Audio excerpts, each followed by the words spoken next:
I'd like to call the meeting to order of the Board of Directors, and we will begin with the invocation, and Dennis King will do the invocation for us this evening.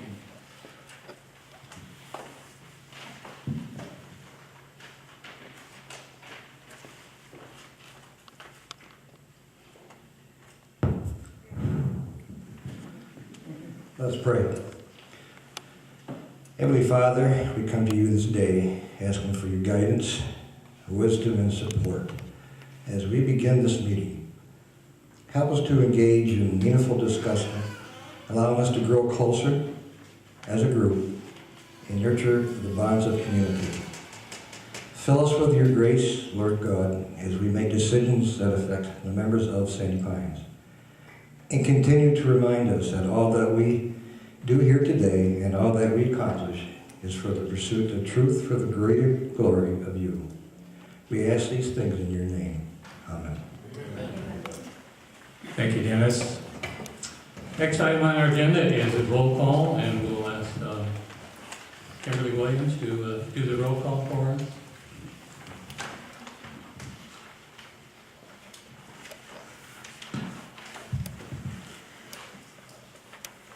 Steve Evers. Here.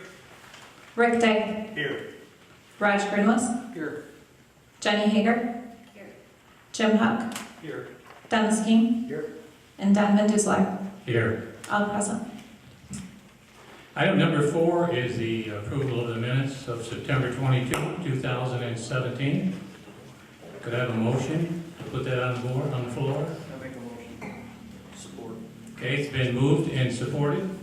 Are there any corrections on the minutes? Anybody have any comments about the minutes and see that perhaps there are some changes?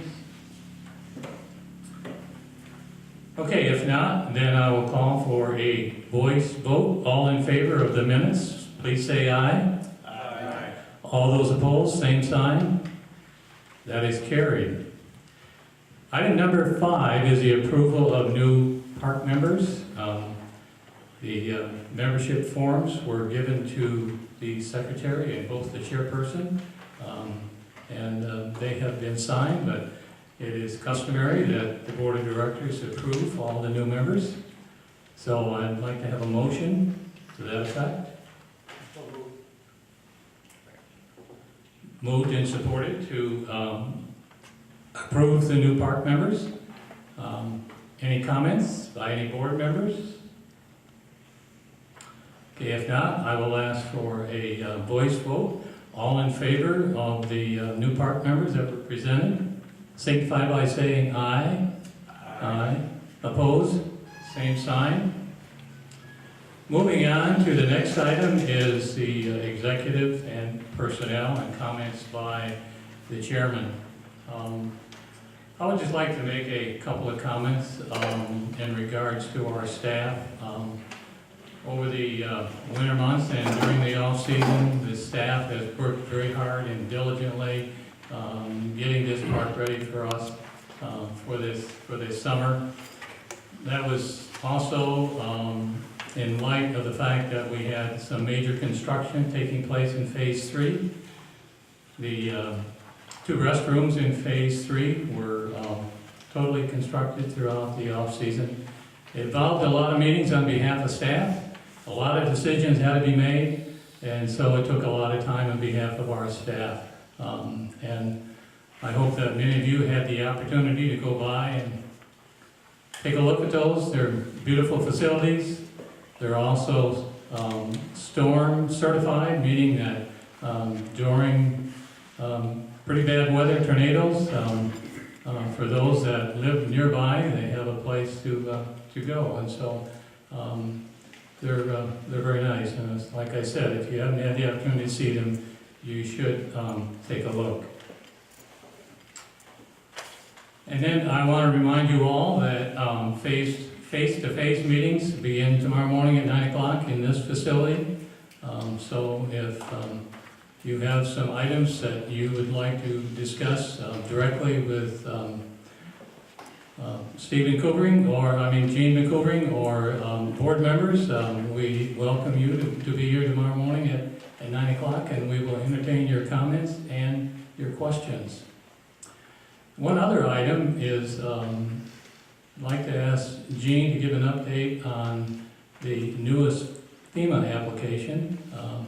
Perhaps some of you are not aware of that, maybe some of you already are, but we're in the process of submitting another application, and I would like to have Jean make some comments about that and give us a little bit of background.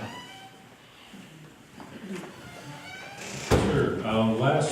Late last summer in August, I was approached by Salem Township, subsequent to them being approached by FEMA, wondering if we were interested in putting in another application. And so at the September board meeting, I brought that to the board's attention and asked for a consensus if they would have interest in another application as well. So we had a unanimous interest in it, given the fact that for every 25 cents, the FEMA grant would provide 75 cents. So it's really hard to turn that kind of deal down. In the case of the two CCs, is about a $2.1 million project, and we received for the storm shelter compliant materials about $856,000. So we put together a plan, a basic plan, learning from what they did on the first go around, trying to implement and incorporate more P361, which is the code for FEMA storm shelter compliance. Try to put more materials in this building for a higher percentage of FEMA participation. That application was for a building that is specified to hold 1,104 people, I believe, including 6 wheelchair people, in a case of a storm shelter, storm warning. We sent the application in probably midwinter, and it didn't take too long, and we were told that that the application had been approved to go to another level, which was good news. And that happened sooner than what we had heard from the last application. It took quite a while. I think we worked on that last application for about 2 years. So subsequent to that second one, we were told about 3 weeks ago that they would be sending a letter with some questions on it. And what that was a list of about 14, 15 questions, which weren't really that difficult to answer. So we took that as a pretty good indicator that the application was pretty complete. So the things that they needed were responded to. We got another one this week for some clarification on a couple of those answers. So they keep asking questions, and we take that as good news. So if all goes well, it's hard to say what FEMA's timeline is, but I would hope that we would have something in our hand in terms of an answer between July or the end of July, first part of August. And if that's the case, then we have 3 years. If we are approved, we have 3 years to build that building that's been approved, that's been in the application. At this point, it's a basic plan, and the interior walls can be moved around. The exterior material and those kind of things that are compliant with FEMA standards will probably have to stay pretty much close to the same. But we're pretty excited about the application, and it's about a $4 million project. It could be 2 levels. What's unique about this building for FEMA is that it would be the first 2-story storm shelter building. Again, our 2 CCs in Phase 3 were unique for FEMA, and they liked those plans so well, they took those plans and they're incorporating them in some of their state parks. So we're pretty excited about the projects that are coming out of here and our chances to get them. Thank you, Gene. Well, that's really good news for us as members. Get a building that's gonna cost $4 million, and the FEMA and the federal government's willing to fund 75%. You can understand why the board would say yes and encourage Gene to move forward on that application, so. Well, let's move on to the appointments. We have 3 members, and we will vote on each one separately because there are 3 different committees that will be getting a new member. So we'll begin with the first one, which is Steve Barr. So if we could have a motion. I'd like to make a motion to appoint Steve Barr to the Finance Committee. Support. Okay, it's been moved and supported. Any comments or questions? All in favor signify by saying aye. Aye. Opposed, same sign. We have one that will be added to Safety and Security Committee. I'd like to make a motion that we accept Alan Carpenter to the Safety and Security Committee. Supported. Okay, it's been moved and supported to appoint Alan Carpenter to Safety and Security Committee. All in favor signify by saying aye. Aye. Opposed, same sign. That is carried. And then we have Kelly Johnson be added to the Rules Committee. I'd like to make a motion to appoint Kelly Johnson to the Rules Committee. Support. Okay, it's been moved and supported to appoint Kelly Johnson to the Rules Committee. Any comments? All in favor signify by saying aye. Aye. Opposed, same sign. Okay, let's move on to the section entitled Finance. We have a number of items in this section of our agenda. And I'd like to say that the Finance Committee met last week and went through all of these financial statements. And also during the work session that the board had on Monday afternoon, they were reviewed again for a second time. So at this time, we'll take each one individually, and it will be a roll call vote. So the first one is to look at the August-September 2017 financial statements for Sandy Pines and for the golf course. I'd like to make a motion to approve both the financial statements for Sandy Pines and the golf course for August and September of 2017. Okay, it's been moved and supported, so before I call for the question, Kimberly, would you like to make just a few comments about those statements? Sure. At the end of fiscal 2017, Sandy Pines did have an overall cash increase of $1.14 million. A larger part of that was the goal for us to retain operational cash reserves for an emergency. $1.1 million of that cash reserve was designated for the most recent Sandy Pines cost portion of the newly constructed FEMA storm shelters. Within that, investments did also increase about $12.5 thousand over fiscal years 2017. Overall, the total net income for the 2017 season for Sandy Pines Wilderness Trails was about $143,000. I do want to note that this larger part was related to a year of growth within Sandy Pines with different sales transfers and rollovers, which in our mind, we will keep in mind that that's lucrative and is not always consistent year to year. We did also have a larger part of the growth of the income, though, also was related to additional operational ventures that the park took into with bringing in the golf cart rental fleet, increasing that and keeping the rental golf carts within the park rather than coming from outside of the park, which helped to increase our cash flow as well. So in Lake Monterey Golf Course, the balance sheet also maintained our goal to increase our cash flow, increasing it over the entire fiscal year of about 17.5 thousand.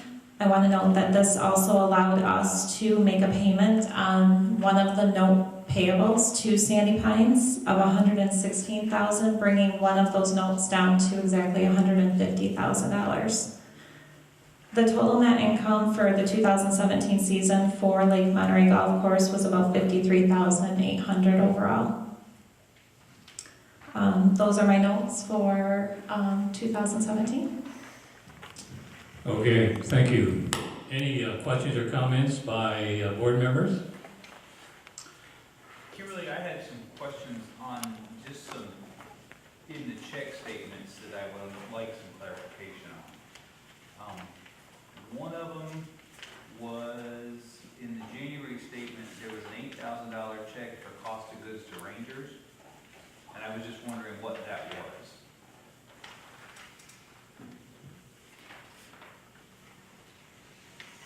What was the amount, CB? $8,000, and it was in the January statement.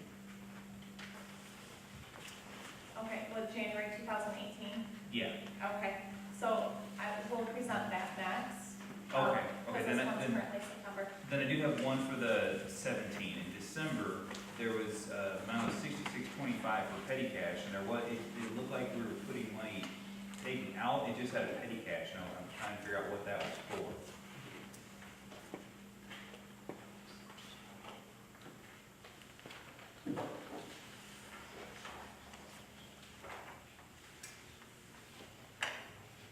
Was that one of the checks you said? Yeah, it's $66.25, and it just says same time petty cash. And that in December was a reimbursement back to petty cash, so something was expensed out of a petty cash account, and that's just reimbursing an expenditure out of that account. So we had a $6,600 petty cash account? Oh, 6,600, I thought you Yeah. said $66. No, $6,625. I will have to look at that detail, and I will email the entire board in regards to what that is, because I Okay. can't pull that specific detail up right now, so.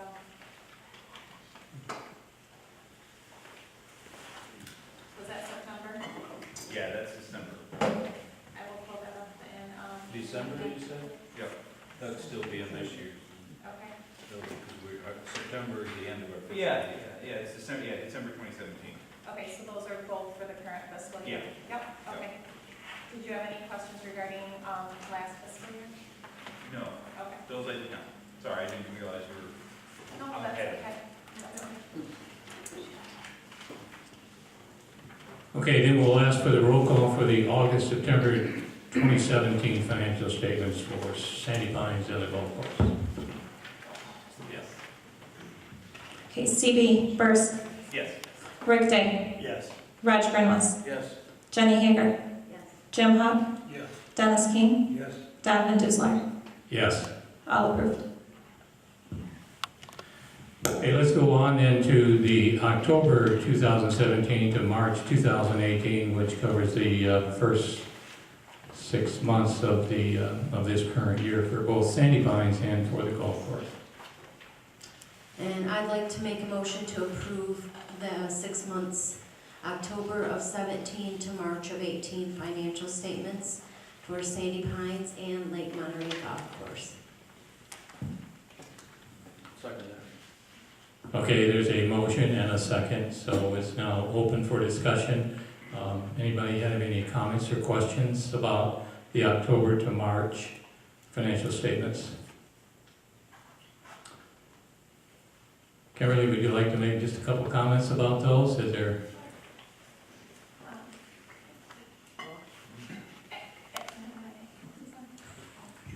Okay, there we go.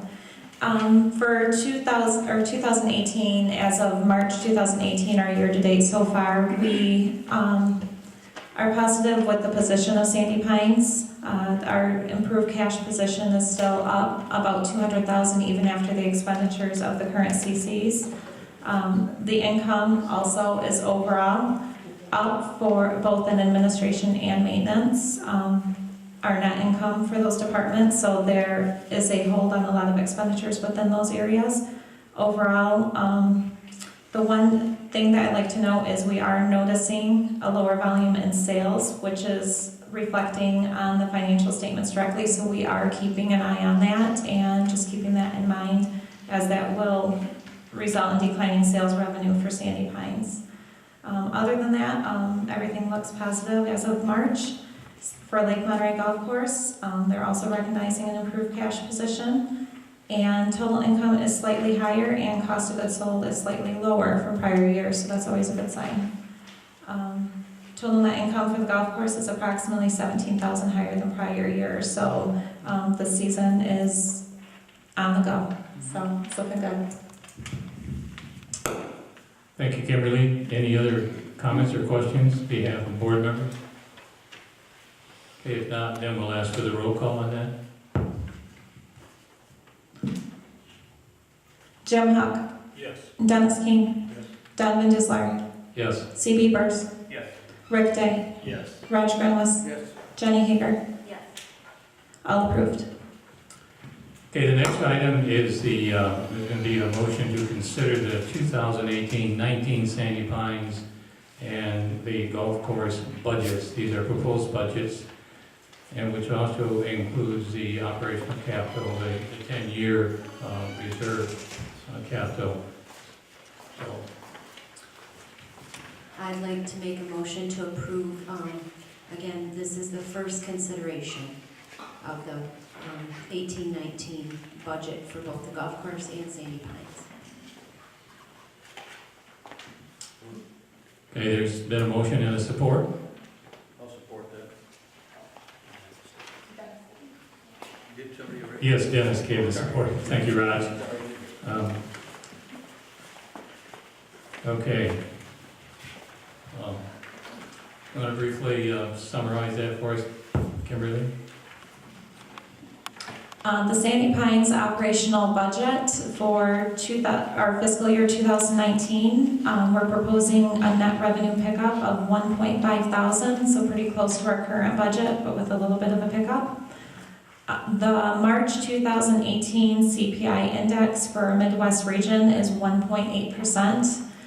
Per the bylaws, operational dues increased by that Midwest region CPI, which will equate to an increase of $24 to the operational annual dues. Our proposed capital expenditures for Sandy Pines for 2019 is equal to about $1.3 million, which is a catch-up of some delayed projects. This is a proposed budget, and through the course of this current fiscal year, there may be changes that will take place to that. For Lake Monterey Golf Course, we are proposing to look at a net revenue pickup of about $13,000 for the next fiscal year, and our proposed capital budget approximately $32,000, which is consistent with prior years. So those are my notes for those two budgets. Okay, thank you. Any questions or comments on behalf of board members? Okay, then we'll ask for the roll call. Donovan Dislar, Yes. C.B. Yes. Rick Day, Yes. Raj Grenlis, Yes. Jenny Hager, Yes. Jim Huck, Yes. and Dennis King. Yes. All approved. Okay, the next item is a resolution, a motion to approve a resolution for a vote that was taken during the off-season. We had a transfer of banks on behalf of Sandy Pines.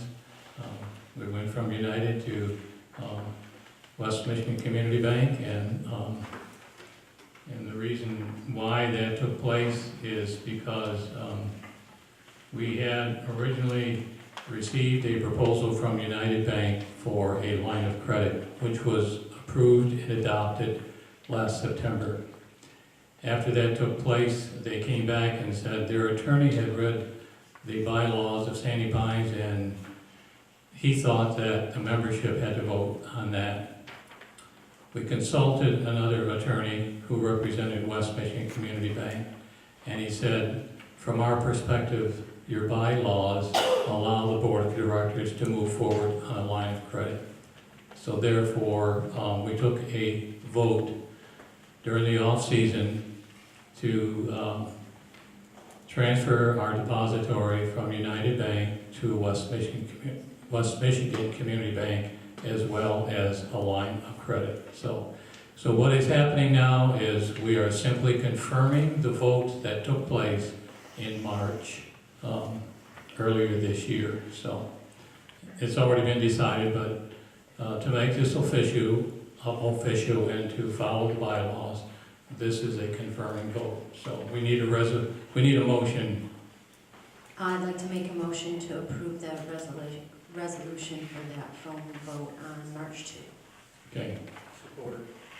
been moved and supported. Any comments or, yes, so. Any comments or questions? Okay, hearing none, we'll ask for the roll call.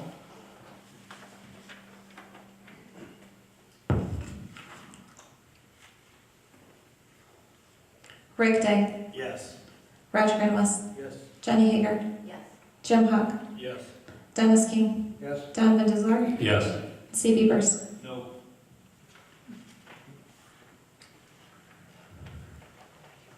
One no, 6 yes, so Okay. moved. It is approved. Okay, the other motion is to adopt a resolution naming those who will sign when a withdrawal is made against the line of credit. I'd like to make a motion to approve the resolution to authorize the line of credit signers. Okay, it's been moved and supported for this resolution.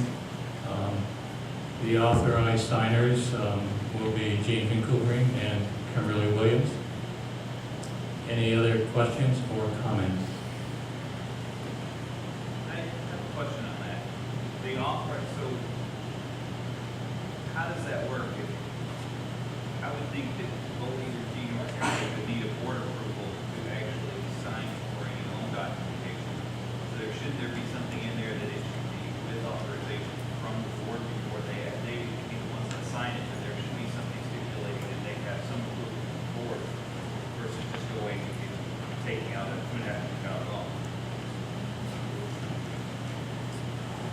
I guess I'm looking at the wording.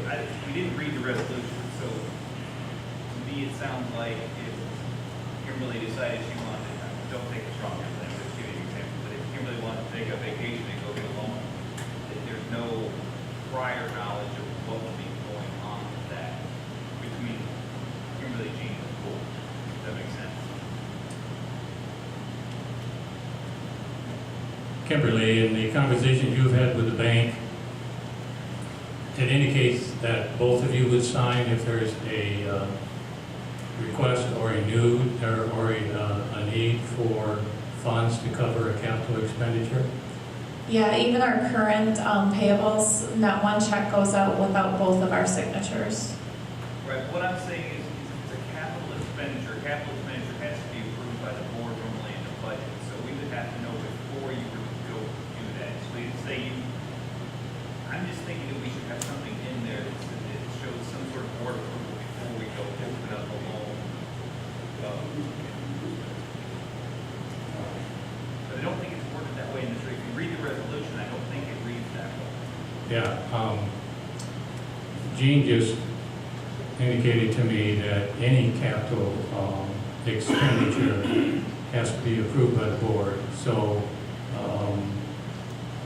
there would be no capital expenditure and no request for withdrawal of funds until the board authorized the expenditure. But how does this resolution read? Does it actually say that in this particular resolution, it gives them the authorization to sign? I don't have a copy of the resolution. Kimberly, do you have that in front of you, that resolution?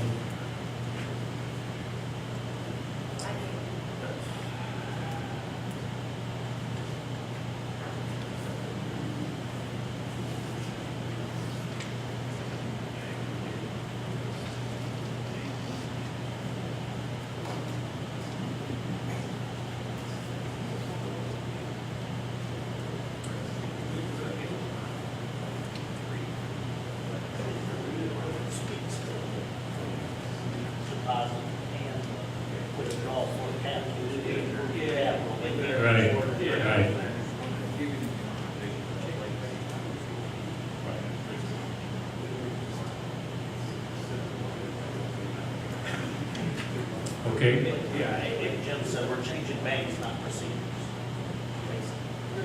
Well, in reading this, it's a little worded better than I thought it would be, than it was. So we're okay. okay, that clarifies that. Will, any other comments? Okay, now we'll do the roll call vote. C.B. Burrs, Yes. Rick Day, Yes. Raj Brindles, Yes. Jenny Hager, Jim Hunt, Yes. Dennis King, and Don Windesler. Yes. 7-0, all approved.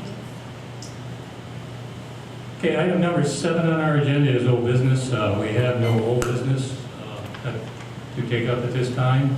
We'll move to number 8, new business, and we'll give you a little bit of an update on the new banking relationship that has in the process of taking place at this time. So, Kimberly, comments? I'm hot on the mic tonight, I guess. Beth Marin and myself actually have been working very closely with West Michigan Community Bank as well as United Bank of Michigan through the transition. It's been a very smooth transition so far. We have no concerns or concerns in regards to that. Everything seems to be an even flow with the processes and the procedures. So everything's moving along smoothly. Thank you, Kimberly. Okay, number 9 is member comments. So if you have a comment or a question of the board of directors, we will give each person Hey, Don. 2 minutes. Can we Yes. Go back to new business for a minute. I have something that we talked about Monday in the planning session that I'd like to go back to. And that's the vacancy of the 2 board seats right now. I read our bylaws. We need to fill those 2 board seats. We are outside the 120-day window. When they resigned on March 30th, that was well out of the 120-day window that's in our bylaws. The other thing, and I go back to what I said Monday, I do not feel that these bylaws are written to have a whole season go by without 9 board members. There's enough issues that go on all season that we should be looking at a way to fill the 2 board seats. The other thing, when I asked about this, apparently the decision had already been made, but it was kind of funny, when I asked about it, it was at the planning session, and I was the one that brought it up. We were told we weren't filling. That's a discussion that we all need to have. Rick wasn't even here for it. That decision was made before I even brought it up, which I don't think was very correctly done. Well, I'll give the opportunity to other board members to express their thoughts on that at this time. Rick, would you like to make a comment? I would just say from it was my understanding from the legal standpoint, again, we asked for clarification from Sandy Pines legal counsel, and they offered the 4 choices. And correct me if I'm wrong, I wasn't clear, but that was what the intent was, that those were, all 4 were valid options.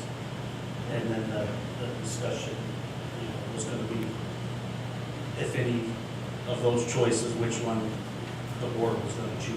So I don't think that, again, the bylaw said we kind of talk about this, but we can all read a section in there and every one of us have a different opinion. That's why I always look to the legal counsel to give us guidance on, if they have to defend the organization or us as a board, what the parameters of the rules are. And like I said, correct me if I'm wrong, but it was my interpretation there. I recall what was relayed was that all 4 options that were in the bylaws were viable options because of the dates and everything. Yeah, wait a minute. Have a legal Yes. opinion on this?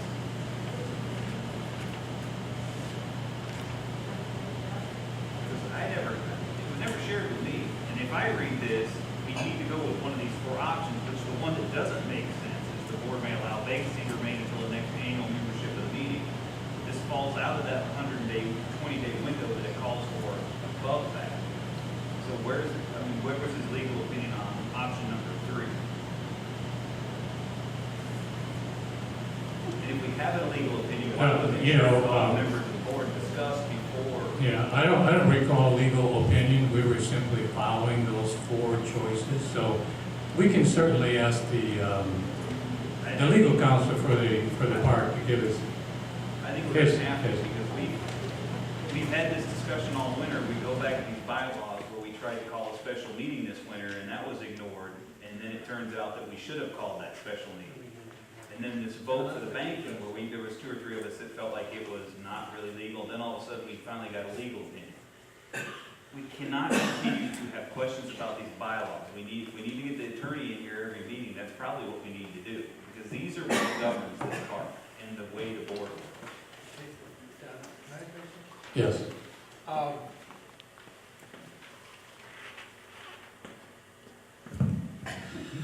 As far as the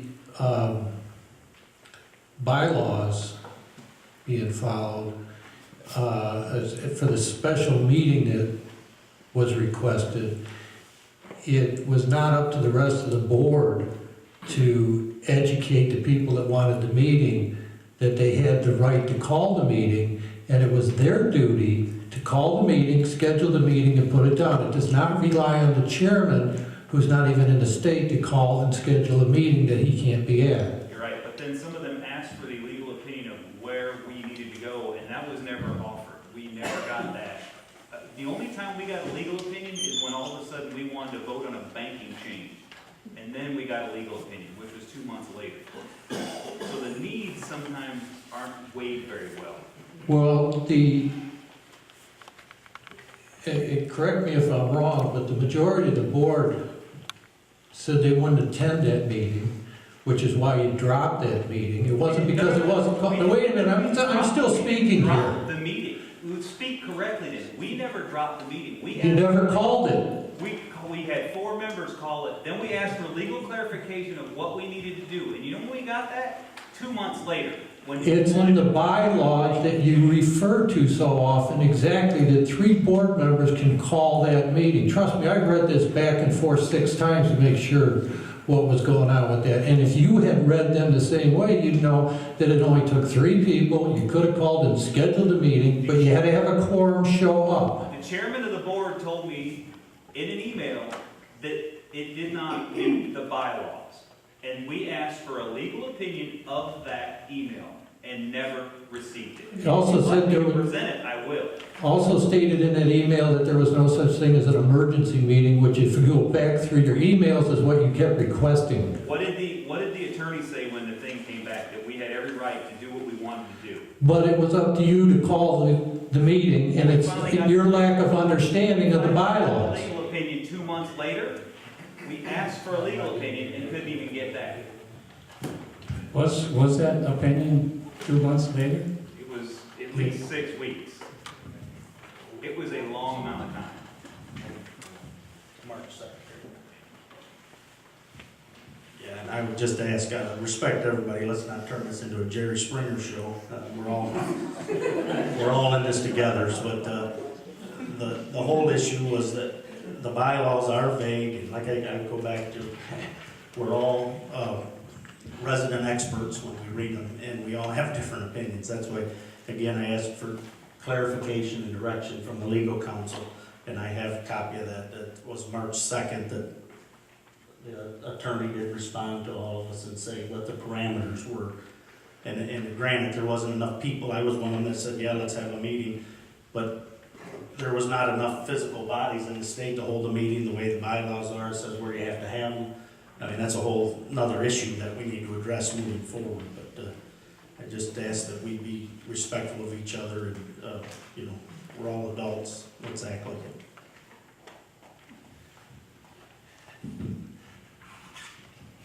For your first question, we'll ask the attorney to give us that's all I'm asking. an opinion on the filling of the vacancies. There is one, and I would specifically ask, the one that doesn't make sense is number 3, because it almost contradicts itself in a way. And this goes back to, it's just vague. It doesn't make a lot of sense.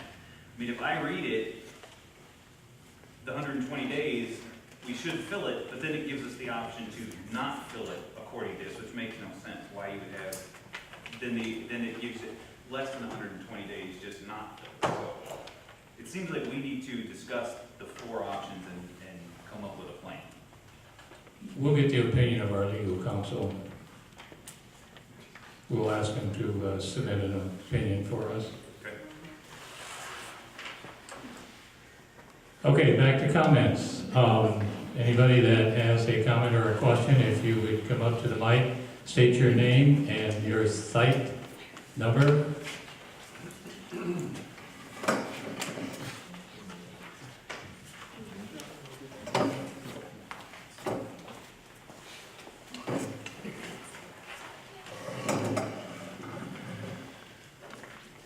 Larry Munger, site D161. The best practice, when there's a vacancy on the board, is to fill it with who was left over from the previous election. And you still have one candidate that's still left over to fill that vacancy. I don't see any reason why you're dragging your feet and not filling that vacancy. I can see you don't have another person to fill the second vacancy, but you're just dragging your feet. This needs to be filled. Yeah, we'll get the opinion from the attorney. Yes. And then we'll Yes, share you're that. dragging your feet. You're hushing along, and 2 months later, well, we finally got our opinion in, and we're gonna wait now till election period, it's only a little bit away. And all you're doing is dragging your feet to keep something off the board that needs to be there. It's your fault for not getting them on there.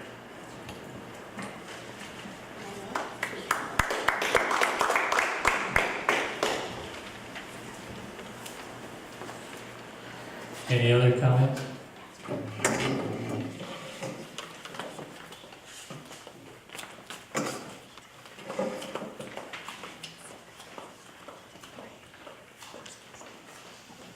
Good evening. Carolyn Nielsen. Is this on? Lot 803. This is a completely different subject. We've been here 4 weeks. We went over to the dump. And there were couches and couches and couches. And there was enough stuff probably to fill half this room that was not in the bin. And there's a sign up there. Something that the park takes care of. It's supposed to be 4 by 3, I think, object to put into this. Now we were over there an hour ago. And it's considerably cleaner, but there's still a lot of stuff that is not in the dumpster. Are we abiding by these rules? If Sandy Pines picks up the tab to move all this, there's a television over there, big television, which I thought years ago we were supposed to dispose of them when they came to the park. 2 weeks, 3 months, 3 years ago, maybe 4 years ago. And now I see a television setting, a huge television. I just wonder where we are working together on this, or we're not working together on this. That's my comment. I'll turn to Jean. It's probably a problem with people disposing of things there and not putting them in the dumpster, or they're too large and so they leave them next to the dumpster.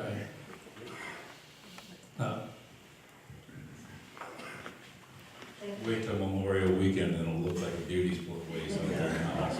Yeah, trash is a problem, and it's an expensive problem. And we have trash from in the park, we have trash from outside the park that gets over there.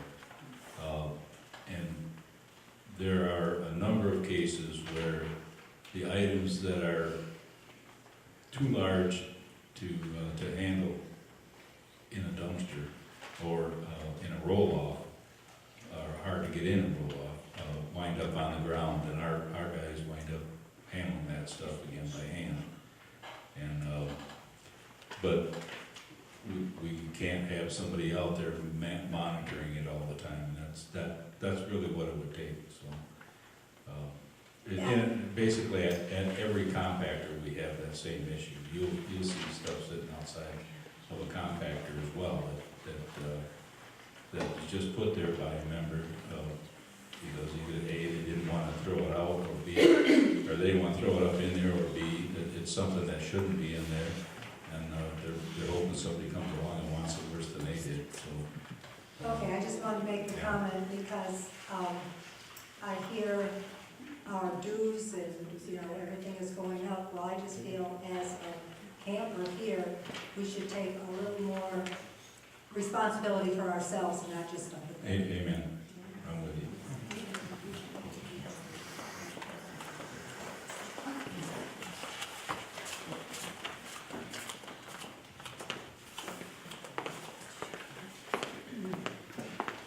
Anyone else? Can I just ask a question right here? Do I have to tootle over? There's a line now.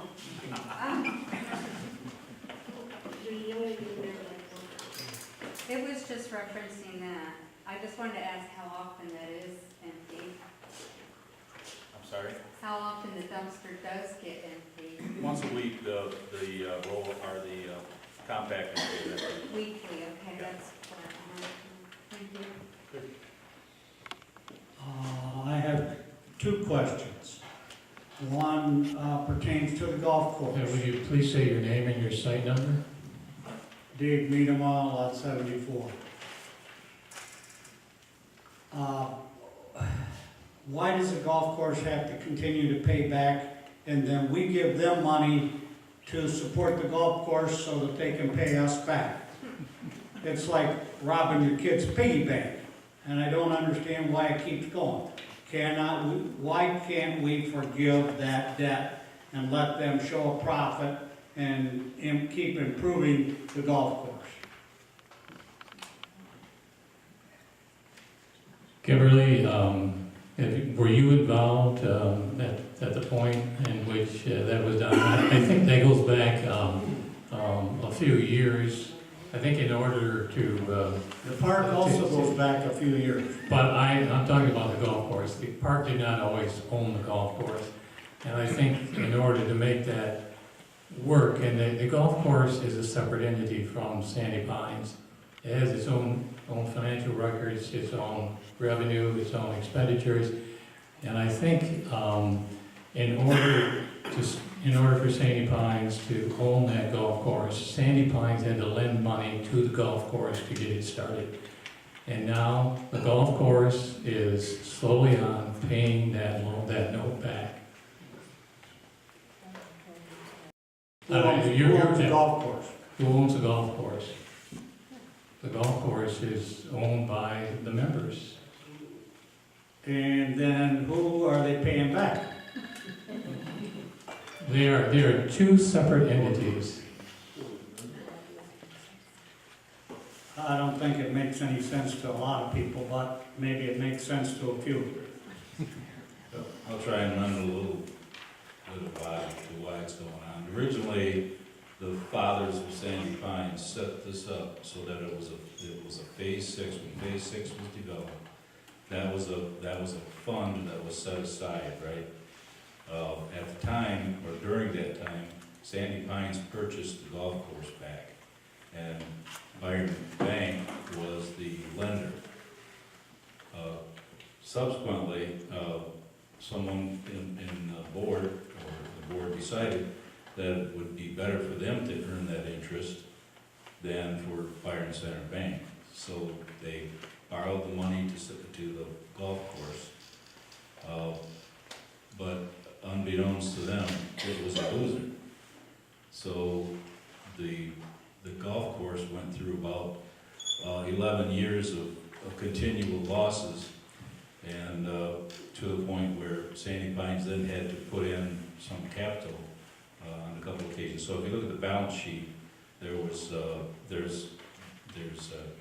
cash influx for additional investment. There was an equipment loan in 2013 when I got here. There was a combination of loans to the course for $1,066,000. Today we're at $856,000. You say, why do we want to pay it back? Well, if there's $1 million out there that you're going to forgive, you're going to have to get it from somewhere, because we have a 10-year capital budget of about $14 million. I would rather have it in the coffers at Sandy Pines than give it to the golf course, because that cash comes back over. We'll use it to pay capital expenses over here. And you said, why don't we let them pay it off so then it will be profitable? It's not going to make any difference to operations. Operations are still going to lose money, because we're supporting it by $320,000 a year in the $150 assessment. That's $320,000 a year. So it's gonna, until we make $320,000 net profit, we won't make any profit over there. So the goal is to continually work at improving the operations over there, improving the profit margin, and if we can average $100,000 a year in profit by the end of the 10-year period, we'll be able to request an assessment of $100 a year rather than $150 from each member. That's the goal, is to bring that down. I doubt whether that course, I don't want to be a pessimist, but I doubt whether that course is ever going to carry itself. But for every $53,000 in profit we can show on the bottom line consistently, we can drop that assessment by $25 a member. That's the goal. It's not to stay dependent on the welfare of the membership. It's to make it profitable, as much profitable as we can. So that's kind of where it's at. And again, we didn't set it up this way, but that's the way it's set up. And if the board would ever decide to forgive it, that's the board's choice. But from a business perspective, I'm looking at getting the cash back from a company, from one company to another company. And that's how I have to look at it. So we get interest on that money. No, we don't get any interest. Oh, okay. My next question is, well, actually, I got three. Can we get enough money in our coffers to get a couple extra microphones so that we don't have to pass them back and forth and we can understand one another and one end of the place doesn't have to holler at the other place? And, you know, maybe we could just, could that be put in the budget? That could be put in the budget for next year. Next year? Josh has already got a price on it, Dave, Okay. but not this year. Okay, my next question is, why doesn't the board wanna appoint or put the other two members on? We wanna squabble, we wanna get a lawyer's opinion, we wanna do this, we wanna do that. Why don't we just go ahead and put two more board members on? They were voted on, they decided to resign. So somehow it seems a little like the members are coming up short, not the board. The members are not being represented because two people crashed, whatever they, however you want to say it. So submit some names amongst the board to appoint the other one, and the least amount of votes that was got, that would be fill one seat, I guess. I really don't, but save our money, don't go run to the lawyer all the time. Let's just get on with the show. Thank you, Dave. You didn't answer his question on why you didn't fill it. Why aren't you filling them?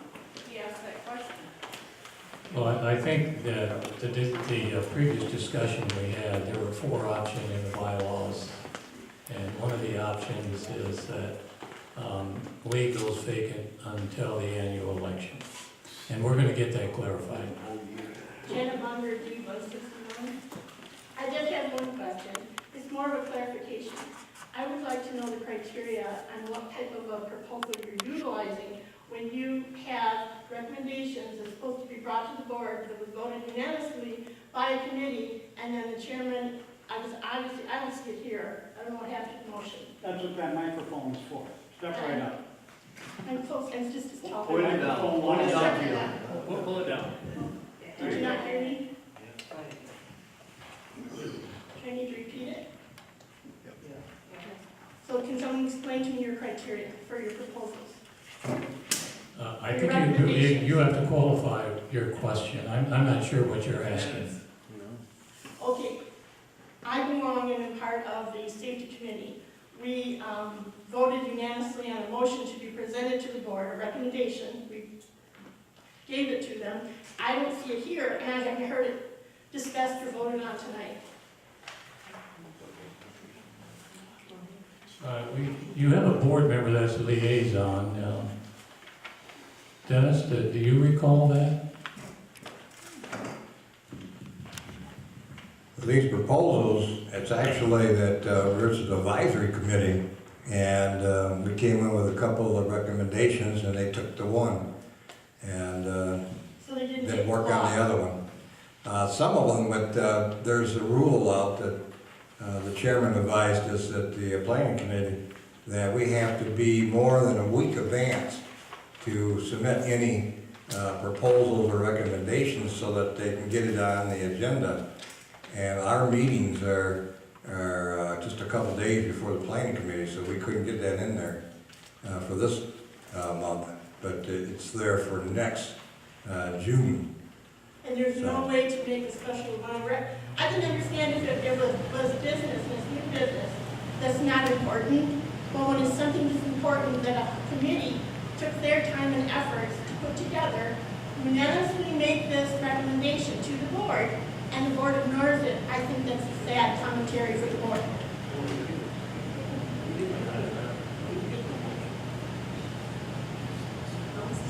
I guess. Hi, I'm Megan Tahana, I'm Site 945, I'm the Rules Committee Chair. I have the same question.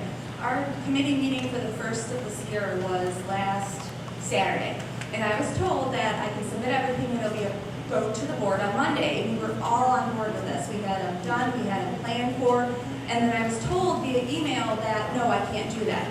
Then I was told that I can't make, or not I'm sorry, that we as a planning committee cannot make any choices based on different areas of the park, such as security or such as admission into the park. And I responded to the email that, yes, we can, because we had Keith there, and we also had Ernie there, and they were making the recommendations. So everything that needed to be proposed by my by the committee tonight was not proposed. And it was not fair to us not to know about that week in advance thing, because we could have made our meeting 2 weeks prior so that you would have had it. And we weren't, I mean, some of it was just verbiage changes, and other thing has to do with the park and minutes policy with people coming into the park as guests, which is important. Because some of us have guests that are under the age of 16 coming in with friends, destroying things, and then leaving again. And then some of us are like, who are these people? Why am I getting blamed for something that happened? I don't even know these people. And we were clarifying that from the beginning of the season. And because it was not heard at your planning meeting, now we have to wait another month. So is there somewhere in between that there's a way to tweak it so that if we have stuff that we need to send to you, we can do it before the end of the season? That's his responsibility. I think it's a matter of just being in good order. To have something come to the work session the same day that the board members meet is unfair to board members to say, here's something that a committee's worked on. Would you decide whether or not you're going to approve or disapprove? That's unfair to the board of directors. We got to have at least some time to be able to study it, to ask questions, to get some feedback. So that was the whole purpose of it.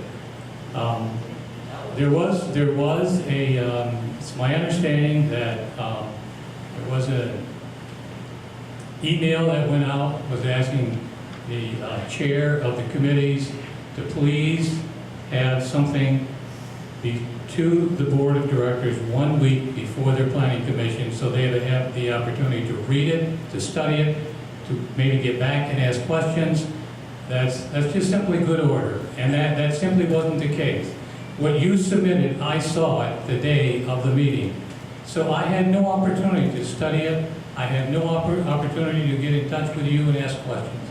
So the whole idea is to have some good order so that we have time to plan, so we have time to look at it before we have to make a decision and put it on the agenda.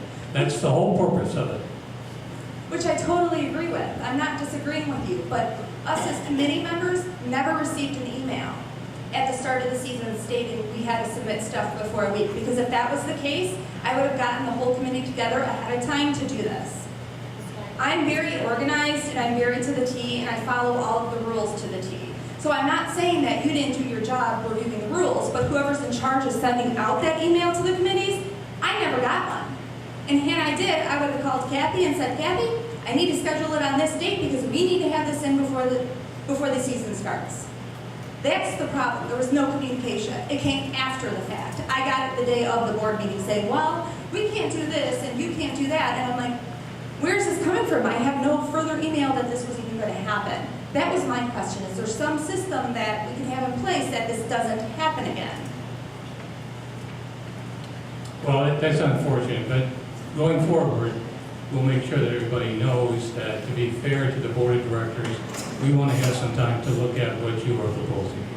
So are you telling me what I sent to you will be at the next meeting? What you have sent, What my committee has sent via email through Kathy to you will be at your next planning meeting? it'll be on the agenda for the next planning meeting. Thank you very much.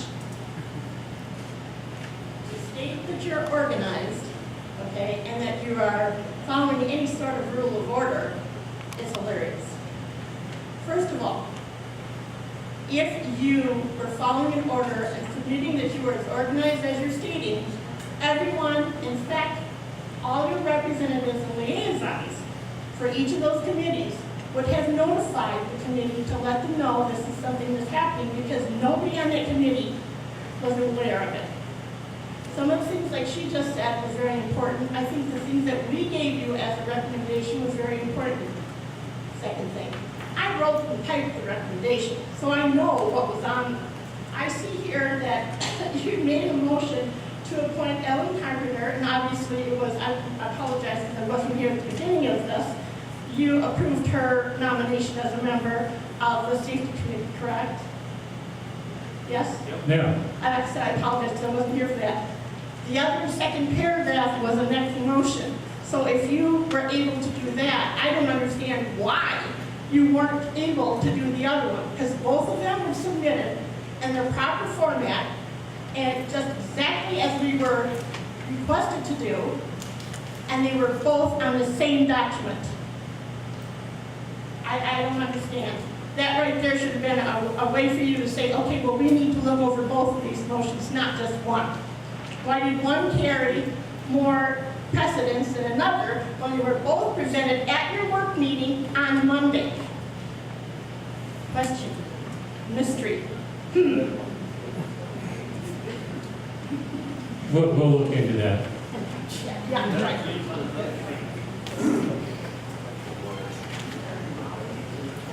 Anybody else?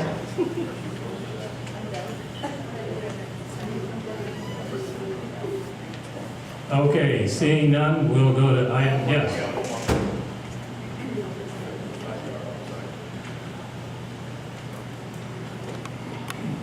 Jeff Hestian, 394.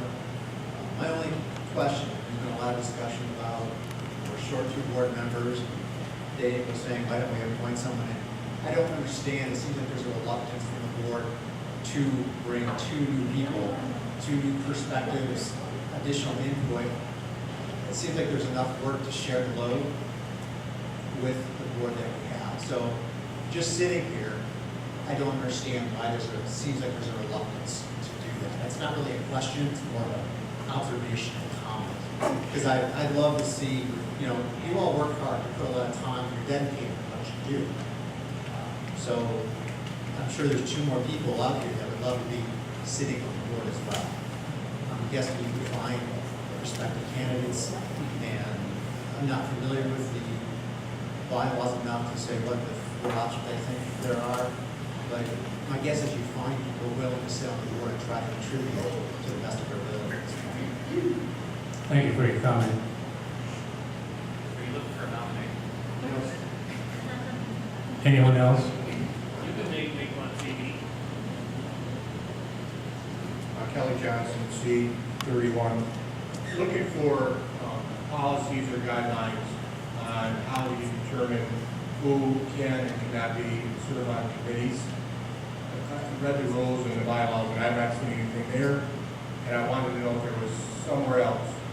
And I'm going to tell you why the question happened. Last fall, we were approached by Megan, myself, Ryan, St. Moore, and his wife, Sherry, if we would like to fulfill and be members of the Rules Committee.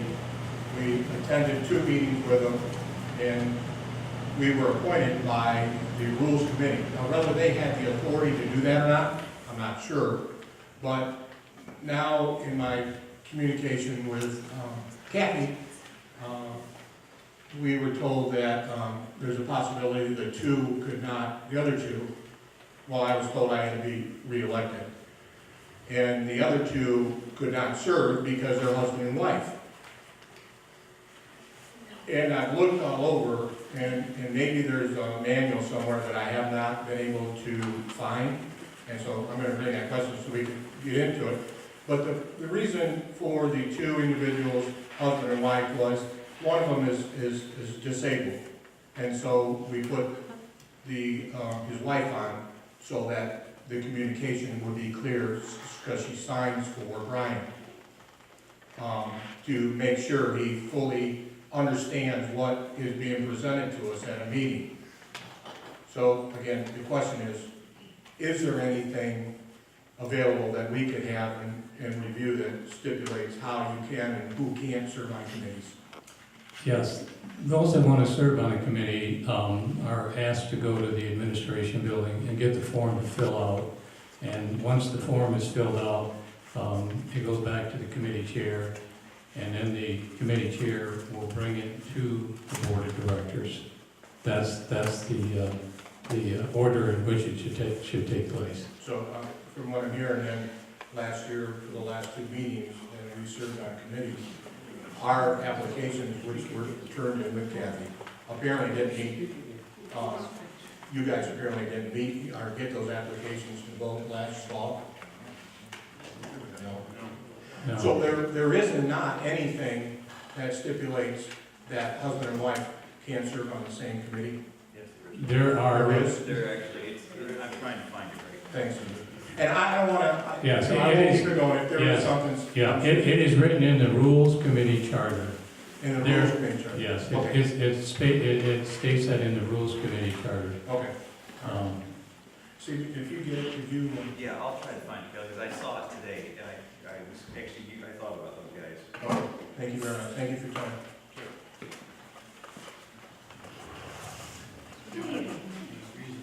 Again, I have a question. Who is paying attention to who gets on what committee? I know we just approved for the safety committee, the board did, a member today. That was Alan Carpenter, correct? Yes. All right. Now, should she be attending meetings then before she even gets approved? Would you say that again? Should she be attending meetings before she's even approved? Okay, so there's no... Well, I'm just, why I'm bringing this up is because it's not only us as members that don't have our heads on straight of what the rules and everything is, because I already know there's members serving the committee that are married. So it has to come before the board when we're approved. I know that that's what they did when I went on the safety committee. So I'm just reaching out to you to let you know that you guys aren't as informed as you think you are either. So it's really concerning. Can I speak to that Sure. for just a second? I'm new, I never was on a committee, let alone the board before. So I did some research because I was I'm on the finance committee, and I was requested to get at least one more member for that. So I had to find out the exact procedure. But come to find out and hear from different things that have gone on over the years that maybe procedures were not followed. I know for a fact there were members just, hey, will you be on this committee? And maybe it wasn't clear, but they never went before the board. They probably never even filled out an application. And I think it was just because, different chairmen come in or different committees, we do have to be unified, and I totally agree with you. And that is one thing that I emailed everybody and said we need to make sure that we are all aware of this. and we all follow the same rules, not your committee does this and my committee does that, and your committee does something totally different. So I totally agree with you, Janet. I think that we need to, and it is in the works, and it is, we are making some policy to make sure that everybody does follow the same rules and everybody does have the same procedures. So I thank you for bringing that up, because I think that is a concern and we need to follow the proper procedures. It is, and it's a big concern because it's the board's responsibility, like you said, to know what those rules and procedures are. And making sure they're being followed is another, I think, responsibility of the board as well. You have liaisons, bring them up to date as what those rules are, so they know, well, gosh, if this person isn't supposed to be doing it. But as far as the gentleman that came up and talked about his handicapped person who requested to be on the committee, if the person is there just so that she can sign, there's no way that you guys should be declining her presentation there for him to be on that committee, and that's just my opinion.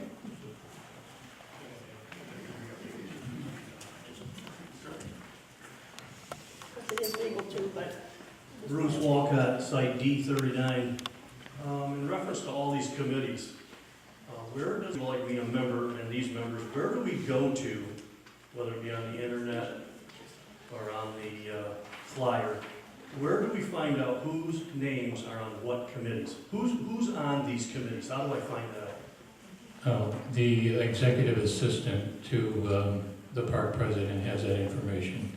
Kathy Brott has that information. That can't be broadcasted or put online? Who's on the committees? Is that an option? Josh is in charge of our marketing communications. Yes, it is online. If you go to the board page, all the committees and their chairpersons are listed on the board page. Members too? What's that? Members too? No, the members are not listed on there. That's what he's asking. How do I find out the members' names that are on the committees, and how many is it? 10? Yeah, that I do not know. We just have the committees and who's in charge of Well, I don't them. know that either. So how do I? You go to the website and look at all the chairpersons of each committee, and then whatever committee you would like to know as to who's serving, contact that chairperson and they'll give you that information.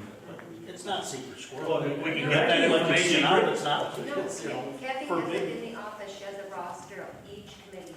So if I really wanted to, I could take time to go to the office and have it printed out. She'll email it to you. Oh, really? That's easy. We should get it posted. I don't know why it can't be posted. It's not secret squirrel. Right?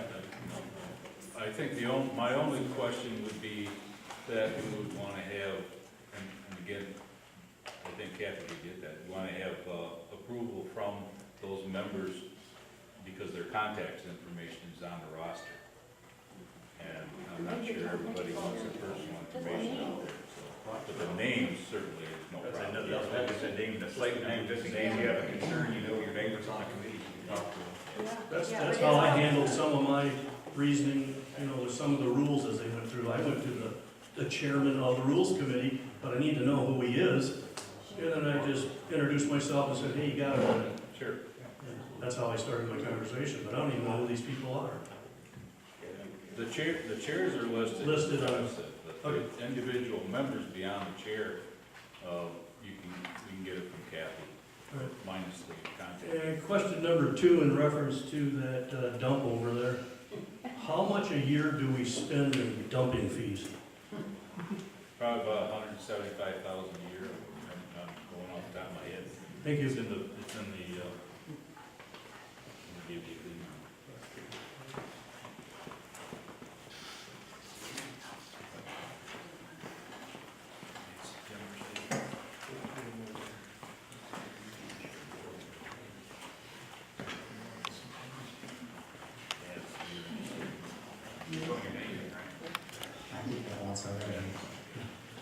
Jeff Ashton, 394, going on top of the dumping piece. Gene was saying there's a problem with people dumping at the dumpster that's outside the park. Is that, I'm not here during the winter, so I'm just curious if that dumpster is there year-round when there aren't residents really living in the park. No, it's not. It's not, okay.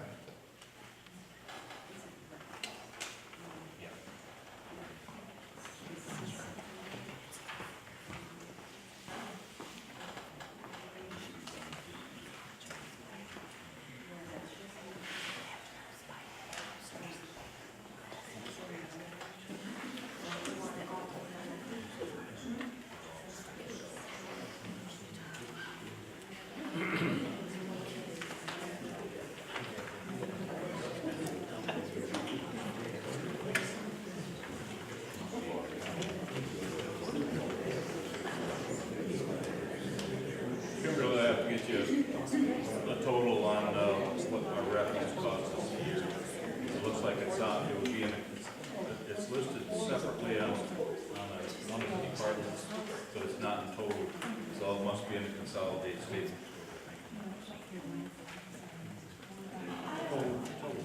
Quick question, I can actually talk really loud. We no longer have a board liaison because he is no longer on the board. And that could be why there was miscommunication through us not knowing about the week thing. I don't know, are you going to appoint someone to us? Yeah, none of us got it. Oh, none of us? Okay. Well, still, we don't have a liaison anymore, and that's kind of helpful for especially what the committee does. Yes, and we can correct that. Thank you very much. Again, I didn't want you to think that I was like attacking you at all, because I think what you have right now is a hard time, you have to work through it. And our committee wants to help you, we don't want to hinder anything, but the communication has to be there. Thank you. Another reason to have 2 more people on the board. Okay. Item number 10. Adjournment of the meeting. Can I have a motion? Been moved and supported. All in favor signify by saying aye. Opposed, same sign. We'll take about a 5 to 7 minute break, and then the board will go into closed meeting.